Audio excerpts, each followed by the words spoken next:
విదేశాల్లో చదవాలనుకుంటున్నారా? అయితే విదేశ్ కన్సల్ట్ ని సంప్రదించండి.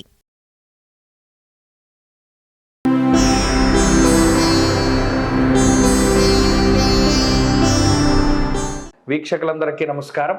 సెప్టెంబర్ నెల 1వ తారీఖు లగాయతు 7వ తారీఖు శనివారం వరకు ఉండేటువంటి గ్రహగతుల ఆధారంగా ద్వాదశ రాశుల వారికి ఈ వారం ఏ విధమైనటువంటి శుభాశుభ ఫలితాలు కలగబోతున్నా తెలుసుకుందాం. మిథున రాశి వారికి ఈ వారం సానుకూలమైనటువంటి గ్రహస్థితి గోచరిస్తూ ఉన్నది.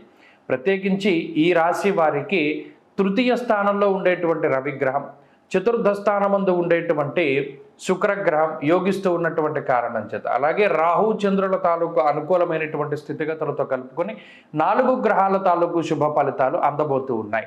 అయితే ప్రధానంగా అటు వ్యయంలో ఉండేటువంటి గురుడు జన్మరాశిగతుడైనటువంటి కుజగ్రహం వల్ల జన్మరాశిగతే భౌమౌ యక్షరాక్షస పీడితం అంటూ ఉన్నది శాస్త్రం. అంటే ఈ 2 గ్రహాలు చాలా ఎక్కువగా పీడించడానికి. ఏ విధంగా అంటే అటు శారీరక శ్రమని అలాగే కొంత మానసికమైనటువంటి శ్రమని కూడా ఈ గ్రహస్థితి సూచిస్తూ ఉన్నది. ఎక్కువగా శరీరం కష్టపడుతూ ఉంటుంది. అది ప్రయాణాలు చేయడం వల్ల కానివ్వండి, లేదా అతిగా ఆలోచించడం వల్ల మానసికంగా ఇబ్బంది పడుతూ ఉండడం కానీ, ఇటువంటి వాటి పట్ల మాత్రం కొంత జాగ్రత్తలు తీసుకోవాలి. ప్రత్యేకించి ప్రయాణాలు చేసేటువంటి మిథున రాశి వారు, అంటే డైలీ ట్రావెల్ చేసేటువంటి వారు కానీ, దూరత్ర ప్రయాణాలు చేసేటువంటి వారు కానీ చక్కగా వారు ఏదైతే సేఫ్టీ ప్రికాషన్స్ ఉన్నాయో అవన్నీ కూడా చక్కగా పాటిస్తూ ముందుకు వెళుతూ ఉండడం ద్వారా అనేక రకాలైనటువంటి సమస్యల నుండి బయటపడడానికి అవకాశం ఉంటుంది. అలాగే ఎప్పుడైనా ఈ రాశి వారు ఒక విషయం గుర్తుపెట్టుకోవాలి, మాట్లాడేటువంటి అప్పుడు చాలా జాగ్రత్తగా మాట్లాడాలి. 90% ఈ గ్రహస్థితి ఈ విధంగా ఉన్నప్పుడు ఎక్కువ మాట్లాడకుండా మితంగా మాట్లాడుతూ ఉండడం, సాధ్యమైనంత వరకు మౌనవ్రతాన్ని పాటిస్తూ ఉండడం వల్ల అనేక రకాలైనటువంటి సమస్యల నుండి బయటపడతారు. కోపము, ఫ్రస్ట్రేషను అన్ని రంగాల్లో ఉండేటువంటి వారికి వస్తుంది.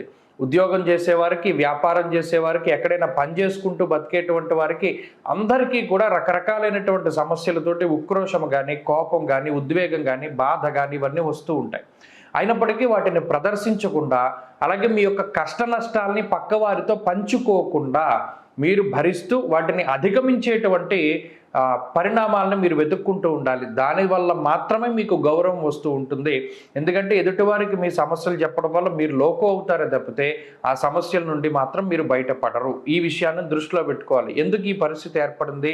చతుర్థమందు కేతువు, వ్యయస్థానమందు గురుడు ఉన్న కారణం చేత మీరు ఎన్ని మంచి పనులు చేసినా కూడా ఈ కుజుని యొక్క స్థితిగతులు, ఈ శనేశ్వరుని యొక్క భాగ్యస్థాన స్థితి ఇవి అంత మంచిగా పోర్ట్రేట్ చేయవు. 10 మందిలోనూ ఇతనికి ఏదో ఉంది కాబట్టి చేస్తున్నాడు అనుకుంటారు, కానీ భక్తితో చేస్తున్నాడని చెప్పి ఎవరు అనుకోరు. కాబట్టి మీరు చేసే దాన ధర్మాలపై, అన్నదానాలపై, వస్త్రదానాలపై, అన్ని రకాలైనటువంటి మంచి కార్యక్రమాలపై విమర్శలు అనేటువంటివి సాధారణంగా వస్తాయి. అయినప్పటికీ కూడా పట్టించుకోకుండా ముందుకు వెళ్ళి మీ పని మీరు చూసుకుంటూ ఉండాలి. ఉద్యోగ, వ్యాపార, వ్యవహార, వ్యవసాయాదుల్లో సామాన్యమైనటువంటి పరిస్థితి ఉంటుంది. అన్నిట్లోనూ కూడా మీరే కష్టపడి ముందుకు వెళ్లాల్సినటువంటి పరిస్థితులు ఏర్పడతాయి. అలాగే విద్యార్థులకి సానుకూలమైనటువంటి స్థితి ఉన్నది. స్త్రీలకు సైతం ఇదే గ్రహస్థితి అన్వయమవుతూ ఉన్నది. మిథున రాశి వారి ఈ వారంలో మరింత అనుకూలమైనటువంటి ఫలితాలని సాధించడానికై కుజగ్రహ అనుకూలత కోసమై మంగళవారం నాడు సుబ్రహ్మణ్యేశ్వర స్వామి వారి యొక్క దర్శనం, అభిషేకం జరిపించుకోవడం చెప్పదగినటువంటి సూచన. ఈ వారంలో కలిసి వచ్చేటువంటి రోజు ఆదివారంగా చెప్పవచ్చును. అదృష్ట సంఖ్య 9, అదృష్ట వర్ణము ఎరుపు.